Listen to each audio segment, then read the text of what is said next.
Yo, what's up? It's Jack. I'm here to tell you why thinking about dying will make your life immeasurably better. So if you're down in the dumps, it'll help you get out. Or if you're getting too full of yourself, it will aid you in getting humility. Let me tell you about a superpower that I like to call death.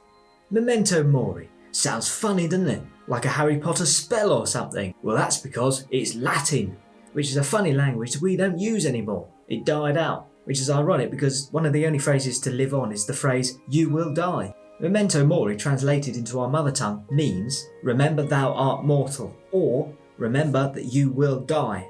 Sounds like something Dumbledore would say, isn't it? Remember, Harry, you will die. What it essentially boils down to is the fact that you can't take any of this life seriously. You can't let it get you down. Where are all the people before you who had the same problems? They're dead! They're in a hole in the ground with a stone bearing their name. If they were lucky, and you can barely read it because some smackheads are sitting under it, shooting up all over it. Similarly, if you're rich and famous, don't let life blow up your ego with imagined greatness. You're only human after all, and you're going to die like the rest of us, unless you get your brain cryogenically frozen like Walt Disney. Legend has it that the tank that houses Walt is in the Disney Animation Studios, because it's a really good example of suspended animation. Anyway, death is one of the only things we all have in common. You will die, and you can't take anything with you. So you say to the good things in life and to the bad, I will die.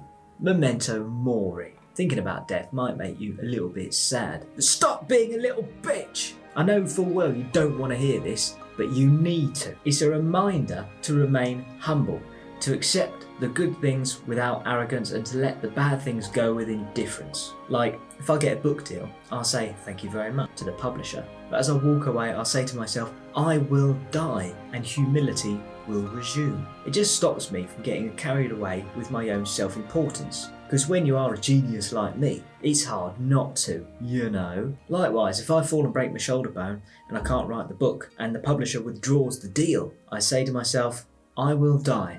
I mean, I will cry about it for a bit and shout at the servants and threaten the publishers with court action. But afterwards I'll remind myself that it doesn't really matter because I'll be dead soon. Why so serious?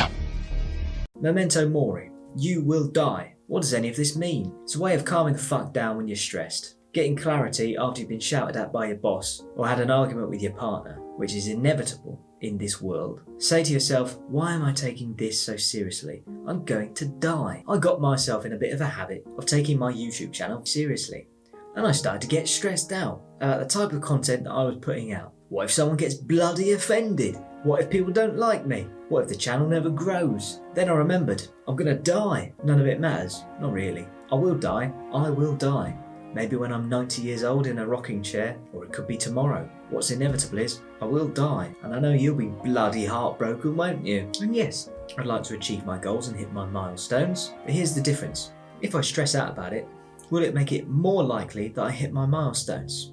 Nope. So, stressing out about it is pointless. Yes. So, to calm myself down, I remind myself that I'm going to die, and I imagine myself leaving this avatar with which I use to experience this reality, and leaving my worries, anxieties, and worldly wishes behind with my body, like all the possessions I've collected over my lifetime, all the pointless knickknacks, books, plates, cutlery, fridge magnets, houseplants, and filming equipment. All of it will be bloody useless to me when I'm dead. The currency of time. Does the thought of dying upset me? Yeah, a bit. But that's just the self-preservation program that overrides everything else when it gets triggered. And I don't mean triggered in the, woke way. I mean triggered as in a program. Forget it. But it's also liberating to know that we will die. Why? Because it's liberating to know that the pain of owning this body, the pain of emotions and daily struggles will one day end, and to treat that as a blessed bloody relief, that I won't have to listen to anyone else's shit a day longer. Thank bloody Christ. Getting upset by small things is a waste of your time that could be better spent starting the next video, writing, or doing something fun like pretending to be a teenager and sneaking into a college for a day, or go snowboarding, surfing, or just make up flipping adventures. Just for the sheer thrill of it. Self-preservation. Of course, your brain is primed for self-preservation, so you will naturally worry about things. But to ease the burden, just remind yourself, you will die. I will die. Every person that you know now will die. Everyone you love will die. You will die. Ask yourself, is this how you want to spend your time? Listen to the wording. Spend your time. Time is limited, so spend it wisely. So spend it wisely doing things you like to do, because you're going to die anyway. So you might as well. Are you wasting your life, or are you living it? However frustrating your life is now, maybe you're flat, bloody broke, maybe you're miserable, or lonely, or anxious, or terrified.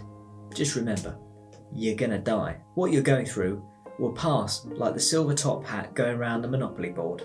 Yeah, you're going to land on bloody Mayfair and have to pay extortionate sodding rent, but then you pass go and you get £200, and then you land on the bloody tax bill and have to spend it straight away and you're out the game. Piss off! So how does this tell us about how to live our life?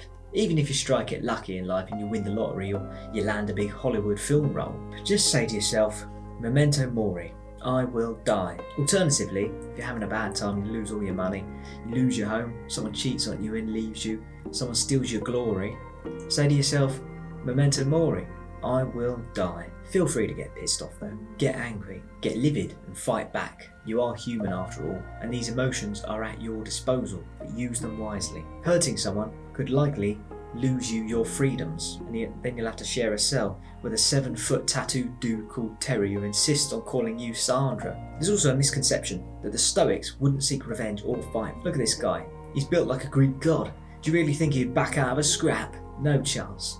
But he would be clever about it. Revenge has been construed as something bad, but that depends on how you do it. In my view, success is the best revenge. And you can use Memento Mori, the fact that you will die, to your advantage to become successful. People usually waste their lives with trivial fucking shite. Thinking about death reminds us that we have a limited time to get things that we want to do done. To me, there are ways of living that I would regard as a kind of death. People who are just going through the motions, living life on autopilot, for example. Half there, half somewhere else. Living out the majority of their life inside their head, like a fantasy. Working for a place that will replace you within the week if you died. Now think about all the cool shit you can go and do. Because you are going to die, so you might as bloody well. Here's a tip. Go and walk around some graveyards. Next time you see a graveyard, go walk around it. This was someone's dad. They had a life. They meant something to someone. But now they're dead. No one alive knows who he was. You won't matter when you're dead. It's very likely you'll still be warm when you're forgotten, and that's okay. It's a fantastic reminder to remain calm, because nothing matters as much as you think it does, because you're going to die. Memento Mori is the antidote, and it's one of the best antidotes to a human being's worst habit. In fact, I would go on to say it's the number one worst habit of a human being is this: procrastination. Think of all the great works of fiction, art or inventions that could have lifted humanity into the next stage of its development a century or two faster had human beings not been so prone to bloody procrastination. And that means you. Use Memento Mori to light a fucking rocket under your ass to get the things that you dream about done. Here's a tip. Read The War of Art. Procrastination, or resistance as the author calls it, kicks most people's asses day in, day out. Doesn't it? They do nothing towards their goals or dreams or anything remotely productive, waiting until tomorrow. I'll start tomorrow! Yeah, that's what you say, isn't it? I don't feel very motivated to start today. I want a successful YouTube channel. Do you think I'll wait until tomorrow, or until I'm motivated to create content? No, I don't. Because I remind myself that I could die tomorrow. So I'll do it now, even though I don't really feel like it. Even though I'm a bit tired. Even though I'm hungry. Even though my back bloody hurts. I sit down and I start typing, and I don't move from the chair until I'm happy that I've written something good enough. Because procrastination can only take place if we think we have an abundance of time. Take that belief away and we face the necessity of doing the task now. I'm a third of the way through my life. I've only got this much left. At the very most, if I'm lucky, and it'll be even shorter if I get shot like John Lennon for telling people to love each other, because that's not good for profits. So, I have a plan for getting shit done. That involves sitting down at the expense of me back most of the day and writing shit that I think you guys will like. Do you think I don't suffer from the same questions in my mind? Of course I do, we all do. But the difference is, some people just do it anyway, because I'm going to die one day, and I'd like to be proud of having said that I did what I wanted to do. Where do we go after we die? No one fucking knows, and no one is likely to. In fact, a waste of your time even bothering to think about it. Why? Because instead, focus on being present, knowing that you will die. Your family will die. All your friends will die. So go and see them.